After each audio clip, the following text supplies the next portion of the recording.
Hey everyone, what's up? Welcome to this live stream. Yes, I'm doing the live stream via my GoPro.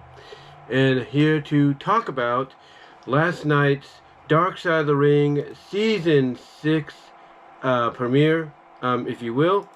As I check something here. But yeah, wanted to talk about the Season 6 premiere yesterday, last night, which was on Hell in the Cell. It was called Mick Foley, Hell in the Cell. And for a season premiere for Dark Side of the Ring, I think they did pretty well. As I adjust my camera here for a second. Sorry if it's a little crooked, sorry. But like I said, I think they did pretty well in everything with it. Not saying that it was bad or anything. I thought, they did the best they could with it. There's no doubt. In my opinion, honestly, they just, for most of it, recapped, everything we pretty much knew up to certain points and everything. They basically recapped, what we'd already been, told and everything. When it comes to, when it comes to, like, what happened, the fall and everything like that.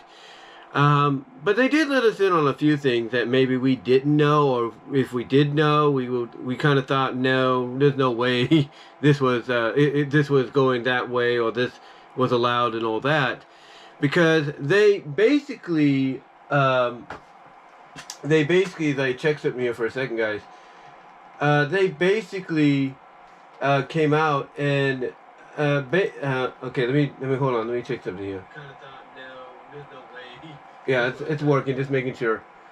But basically, as I was saying, essentially it felt like, there was no way they were going to let something like, Mick decide, coming up with the idea of, hey, why don't, I get thrown off the cell and, see what happens and such. And it's like, no way. There's no way someone like Vince, even at that time in 1998, would allow that to be happen. There's no way. No matter how much you or the Undertaker, Mark Calloway, try to convince him or whatever, there's no way Vince would allow that to happen. But he did. Apparently, he said, "Okay, no problem. Go ahead." So that was a planned spot. That was a planned spot because the way they made it sound, and again, I'm sure they've gone over this numerous other times. They talked about Hell in the Cell.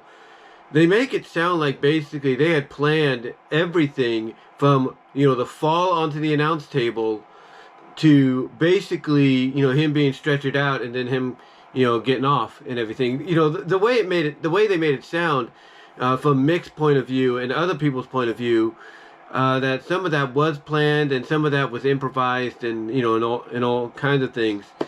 They had, the people they had, the people they had on here, of course, they had Mick, they had his wife, they had his kids, they had, they had the Undertaker via voiceover, basically from an interview I think he did, either courtesy of his 7 Feet Under podcast or an interview he did on WWE.com or did one of the WWE documentaries. So they had him for this and all that. They had him for this, through voiceover. And both him and Mick were kind of saying similar things and all that as well. And what's interesting though is, and again, I don't know if Mick's talked about this in other documentaries courtesy of WWE, but on doing his stand-up and all that.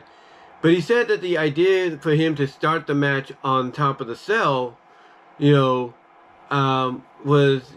courtesy of Terry Funk. Like, he was asking Terry Funk, like, what can I do to, start this match off differently or make this match memorable? And Terry basically told him, like, well, Cactus, maybe, I can't do a Terry Funk impression, but basically Terry Funk was telling him, well, Cactus, I think maybe you could start on top of the cell. Or something like that. That's basically what Mick said. That essentially Terry gave him that suggestion, and Mick was like, "Oh, I'm going to do that. I'm going to see if I can get that done." And again, like I said, that's when he went and somehow convinced, convinced Vince to let him do it and everything, let him do the spot. And his wife knew about the spot. His wife knew, okay, my husband's going to go and he's going to be thrown off this cell. He's going to be thrown off this cell and everything straight to the ground. So, if my kids are watching, I can, at least let them know, hey, he's acting, he's okay, don't worry, stuff like that. And, again, they basically made it sound like, oh, this was planned out from the get-go. At least, in certain areas, it was planned out.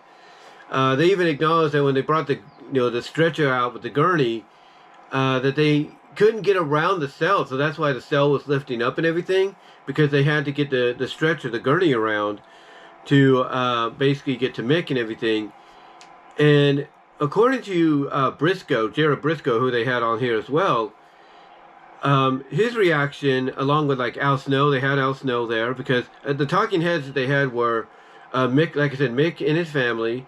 They had Jim Cornette, they had Mick, they had Al Snow, they had Jimmy Corderas, who was a referee at that time. They had Jim Ross. They had Francais, or whatever his name is. They're one of the main doctors, I guess you say chiropractors, whatever. Francois, if you will, I guess that's his name. Who was working, who also played the role of Sub-Zero in the original Mortal Kombat movies, which I'm sure a lot of people didn't know about until now, which is pretty cool. But yeah, he was there and everything to check up on things, and everybody was rewatching the Hell in the Cell match, through the laptop or through a big screen. They even had Mick sit down onto a couch. I don't know if it was in his house, in one of his rooms or something like that, but he was watching on the big screen and all that. And basically, they were all commenting on that moment when he was thrown off the cell and everything. And the way they make it sound, again, is that, some, like in the back, like Briscoe and Al Snow, and some of the other people, they were not aware about what was about to happen. Like, they kind of probably had a clue, like something big's going to happen, but they weren't, aware of what, how big, or basically what or how big. I'm trying to find the right words. It's early. It's about 9:01. I do apologize. 9:01 in the morning. But they weren't sure of how big, that spot was going to be, how memorable it was going to be. Even Jim Ross, he's looking up and he's telling during this interview, during this premiere, he's saying that as he's looking up, because he's doing commentary with Jerry Lawler, as they're looking up, in his mind, he's thinking something big's about to happen. But again, nobody has a clue. It's like they have an idea something's big, something memorable, something big's going to occur, but they didn't know. And they do talk about when, Taker and Foley were walking across the mesh and all that, how basically that mesh, thankfully they probably fixed it by now. That mesh, the top, was, strung together, or at least tightened together with zip ties. Zip ties. Yeah. And this is basically from the same company that thought, that hired people that basically were irresponsible for what happened a year later. Or less than a year later.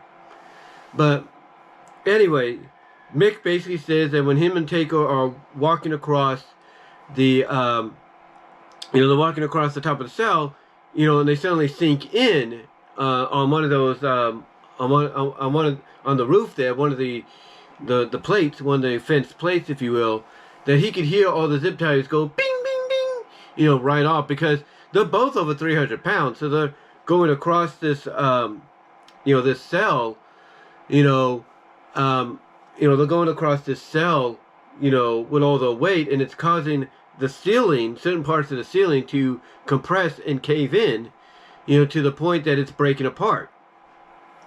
So again, they get to the part where he gets thrown off, and basically they describe it like, again, nobody had a clue that was what's going to happen, or that was going to be the big thing that was going to happen, because some of them were kind of kept in the dark, some of them kind of had an idea, but not really. And essentially, they basically make it out to where, the impact had the effect that it did. The impact had the effect that it did, but that basically, it went a little bit more off kilter, off script, if you will, or off-planned than what they were originally planning. You know, and even Mick says that, you know, even though it went by real fast in front of everybody that was there and watching at home, for him it felt like slow-mo, like, you know, it was going very slow as it was happening. But anyway, they get to the part where he's getting stretchered off and everything, and everybody's thinking, okay, maybe it's over and everything and all that.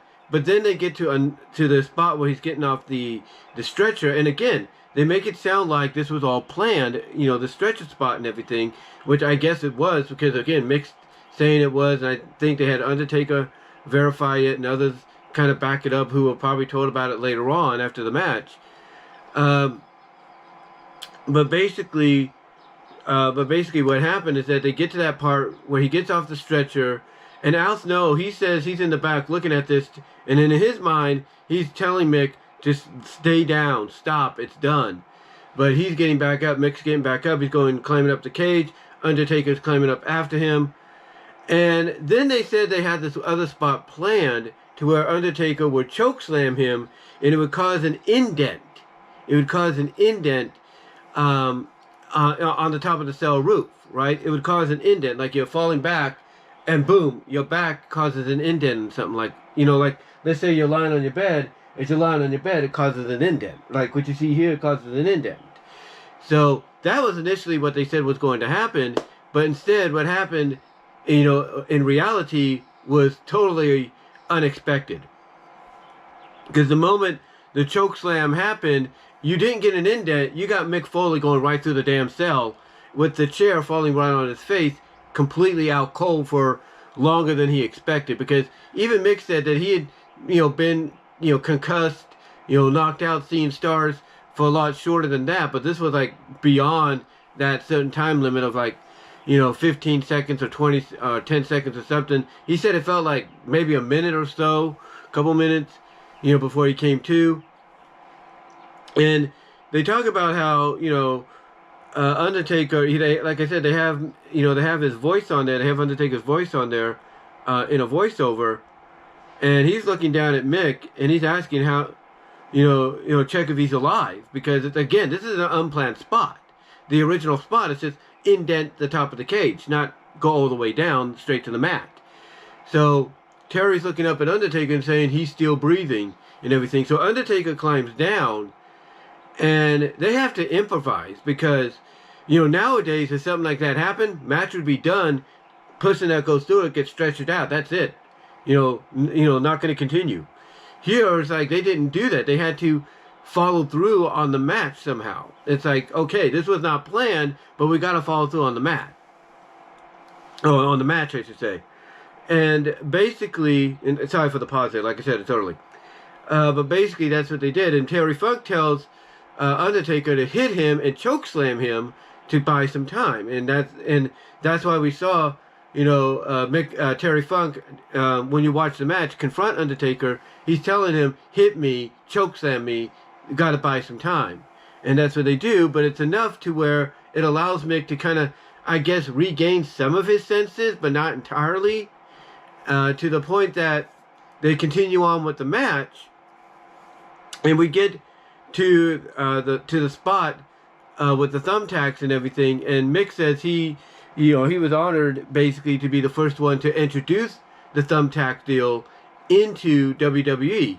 Now, one of the things they did do over this and everything, if you will, one of the things they did do over this, and let me just check something, guys. It says my connection was lost here. Okay, it's not lost. I'm doing this on my GoPro, so it's like, you just got to go with what you know. You know what I'm saying? But anyway, so I do apologize for any interruptions. But they did go over, during the beginning, they did go over how Mick kind of got into the wrestling, if you will. They mentioned a story. I don't know if he's talked about it before either, in WWE documentaries or his stand-up. But he said that when he was younger, he used to be kind of like an outcast, kind of like bullied, made fun of. But he knew that if he was going to get people to pay attention to him, kind of befriend him, he had to stand out. So one of the things he decided to do to stand out is at a college party, he decided to put a red food capsule in his mouth, and he saw a stuffed bear lying over on one side of the room, and he decided to dive on it like he's doing a body splash on somebody. And basically, this causes the red capsule to spew out of his mouth. And then he said basically there was a couple of girls that saw this saying that was disgusting, and then that's when he knew. That's when he, again, drinking the coffee this morning. I do apologize. But anyway, that's when he realized when he did that, and the red capsule spewed out, kind of the liquid came out, and the girls said it was disgusting. He's like, I got him. He says that's when he knew he got the attention of people, because he knew if he did that, it would work elsewhere. It would work otherwise as well. So basically, they went over that. They went over his time in Japan, and and the death matches and everything he would do, and all that. They talked about how he got into the wrestling and how he basically made more. He basically said he felt like he was gonna make a living more so in Japan and everything. And they also went over the fact that there was no way Vince McMahon was gonna want Mick Foley, based on probably what he heard and everything that he was about. And Jim was like, hey, give me a chance, let me bring him in, you'll be surprised at what you get. And Vince finally decided, okay, bring him in, but I'm going to hide his face with a mask. Because one of the things they did talk about, and they did allude to, is that, having Undertaker go against guys like Gonzalez and Kamala and all that was just getting a little old stale. Isaac Yankem, stuff like that was just getting old stale. And basically, it was time to change it up, and that's where Mick Foley came in, and Mick Foley turned out to be a very good dance partner. And Mick even said they had about like 7 matches on pay-per-view, 10 matches on Raw or something like that. So yeah, they obviously gelled. They meshed and gelled really well, which is why they got this. They got to do the match here. But again, like I said, they got to the thumbtack spot in the match, and Mick's like he was just proud to be the one to do it, to be the one that introduced that concept to WWE. They also talk about how he needed a visual because they wanted to have a visual of the effects the cell was having. So he said, "What can I do? What can my visual be?" And then he's like, "Well, what if I stuck my tongue through my lip or something like that?" And that's what he did. That's when you got that iconic image of him bleeding out of his mouth, and the tongue is sticking out the lip, and he's got his tooth up his nose. And according to what Jim Cornette said, from what they understood from Francois, and Francois was a character in this at times. You could just tell he was enjoying talking about this, and his experience, being involved in it, during this moment or during this match. But basically, Cornette, I think, said basically that the way the tooth went through and got into the nose is either when, he fell and everything, and the chair went on top of his face. When Mick fell from the top of the cage and the chair fell on top of his face, the part of his tooth may have jammed up into his nose, or he may have swallowed it to the point that instead of it going down into his digestive system, then instead it got, picked up a little bit by the air supply, kind of went reverse course and went through the nose, and everything. That basically that it went through instead of going here, it went up and through the nostril. That's one way they described it could have happened. And if that did, and if that's what happened, that's what caused it, what a visual. What a visual, But anyway, basically they talk about, how Mick, felt after the match was over and everything, and how he didn't even know they were already when he got to the back, because he was going to get stretchered off, but he's like, no, basically he had this stubbornness, if you will, to just walk it off, which he did. And everybody was in the back greeting him, thanking him. Even Vince McMahon was thanking him for a great match, but then telling him, please promise me you won't do something like that again. And then he's calling for somebody to basically, get these damn thumbtacks out of his back, And so yeah, they get to when he's in the back, and according to Al Snow, they're taking the thumbtacks out of the Mick's back and everything, or out of his shirt and out of his back. And Al Snow's like, he's there because he had to drive Mick. He had to, I guess, help dress him and drive him back to the hotel and stuff. and everything. And basically, as they're taking the thumbtacks out of his back, in the locker room, he's looking at Al, saying, asking, "Did we do the thumbtack spot? Did we do the thumbtack spot?" And Al, is looking at him. I think it's Al. Is looking at him, and it's like he's not realizing that, yeah, they did do it because they're taking the thumbtacks out of his back right now. That's how messed up he got because of the match. But then they went on to mention how basically after that, he felt like he had to do more of that kind of stuff. He had to give more of himself than ever before. And how basically the match helped get him over to the point that 6 months later, he won the championship on that Monday night, where basically Nitro, courtesy of Eric Bischoff's order to Tony Schiavone, Nitro pretty much killed itself, if you know what I mean. Or killed any momentum it was having at that time. But anyway, it culminated 6 months later in him becoming champion and all that. But then, like I said, basically what happened afterwards is, or during all that, I should say, not afterwards, but what happened during all that. And again, I do apologize if I'm pausing and all that here on this live stream. I'm trying to think about what I'm going to say next. And like I said, it's early, and I'm drinking some coffee to keep me, to wake me up and all that. So I do apologize. But anyway, though, they're like, they're basically talking about how after that match, Mick is like, okay, I gotta do more. I gotta give more of myself. Even 6 months later, even after 6 months later, he was given the WWE Championship. He still felt like he had to give more of himself. He felt like he had to give the fans more of what they want, more of what they want to see from him. And so that's what led to his I Quit match with The Rock and everything. And basically the family was not happy about this. In fact, going back to the Cell match, his wife was not happy because, after that unplanned spot, going through the cage, because she thought he didn't say anything to her. He was hiding that from her, as another spot they were going to do. But that wasn't the case, and she was mad with him when he called her to let her know, hey, I'm okay and everything. And she was angry with him, but obviously they were able to work things out. But she was not thrilled with the I Quit match, and neither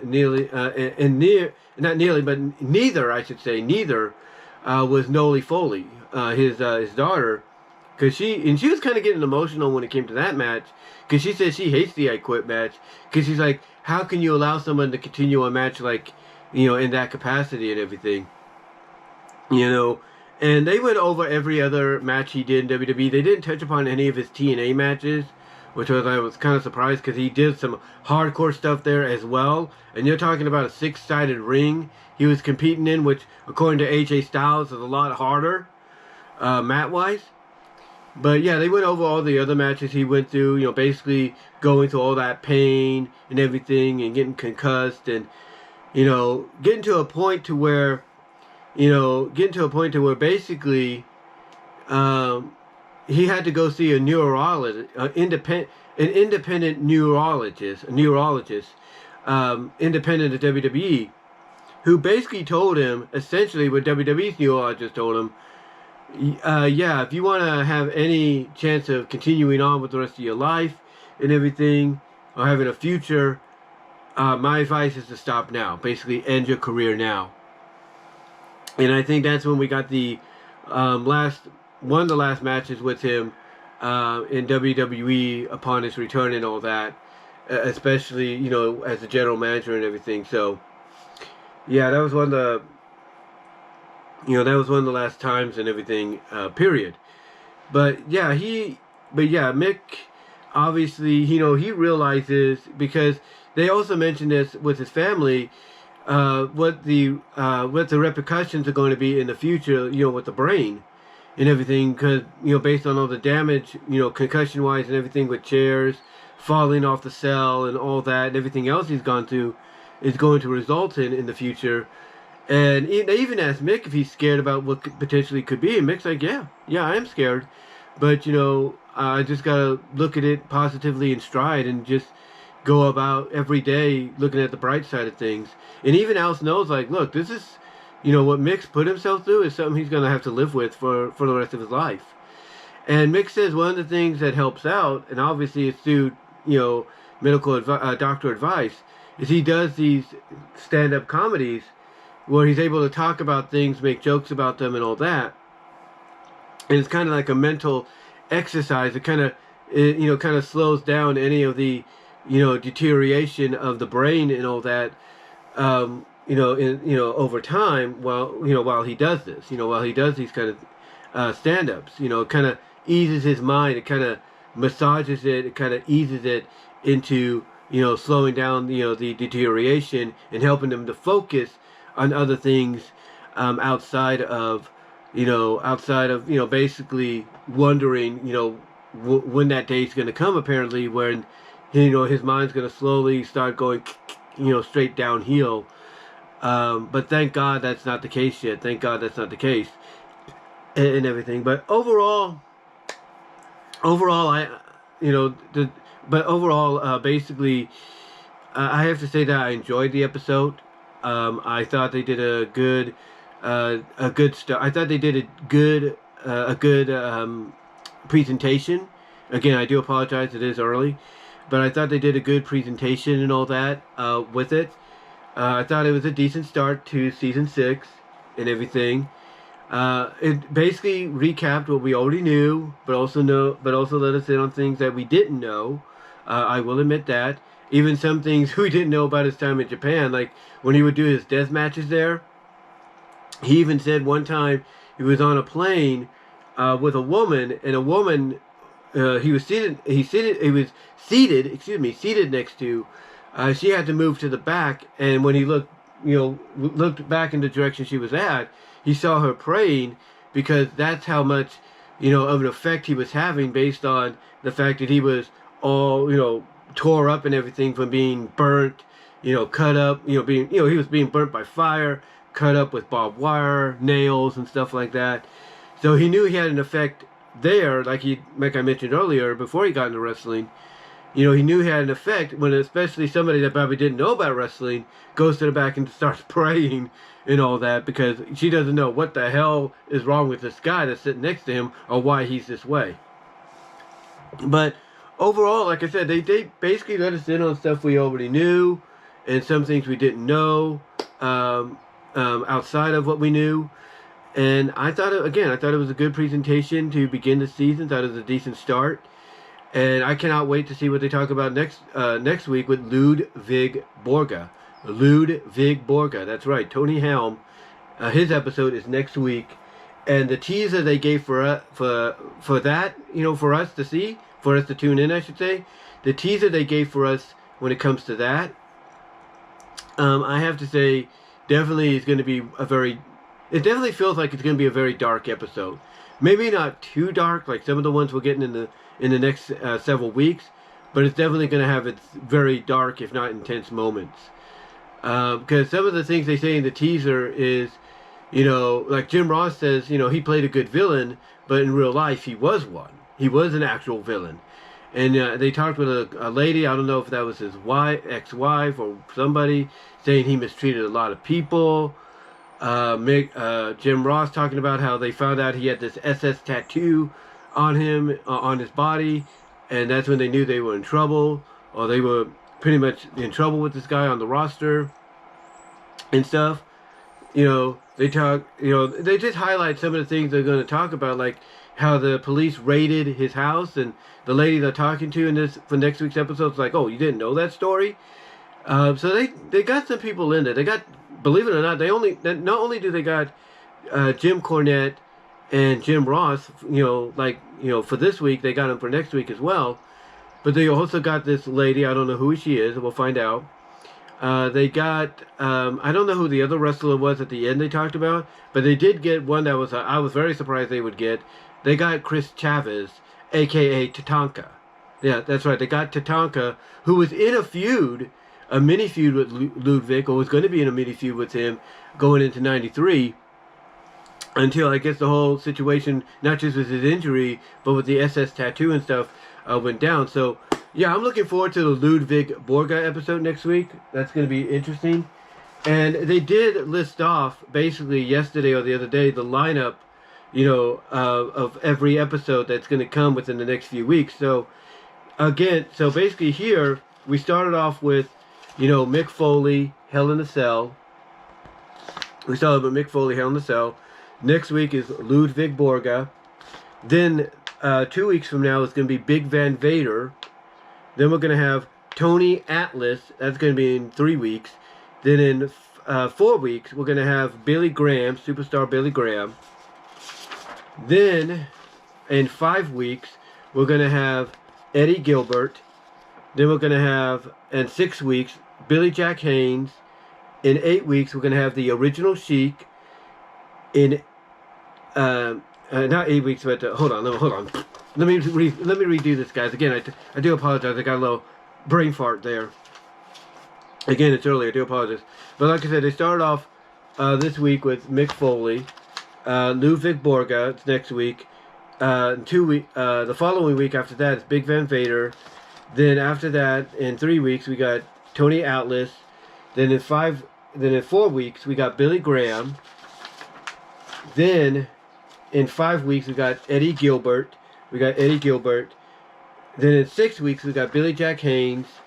In 7 weeks, we got the Original Sheik. That's why I kind of got a little brain fart there. I do apologize. Like I said, it is early. This is what happens when you do things live as well. And then in 8 weeks, you got Daphne. And then to finish it off, we're going to have Muhammad Hassan, which is, I'm assuming, going to be kind of like how they started. They started with this week, yesterday. Kind of like a, not so dark, but it's going to have its dark moments in there, its dark elements centered around it.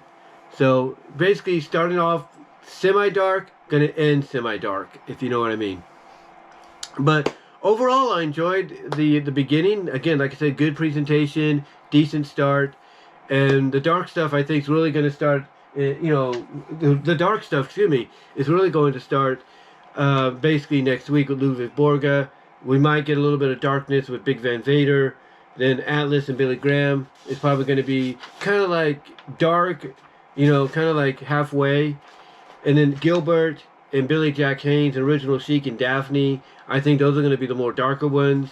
And then Muhammad Hassan is going to be like, with yesterday's, it's going to be a little bit more more tame, but it's still going to have its dark elements.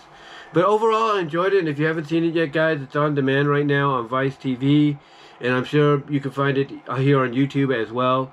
But yeah, I thought it was good, and I'm looking forward to the rest of the season. Let me know what your thoughts are. If you did watch it, comment down below, like the video. If you can, ring the bell for notifications, subscribe to the channel. Also, click on the links in the description, guys, to find my content elsewhere. You can find me at all your favorite audio and video podcast affiliates like iTunes, iHeartRadio, Spotify, Pandora, Audible from Amazon, Radio Public, Overcast. Wherever there's a podcast, you will find mine there as well.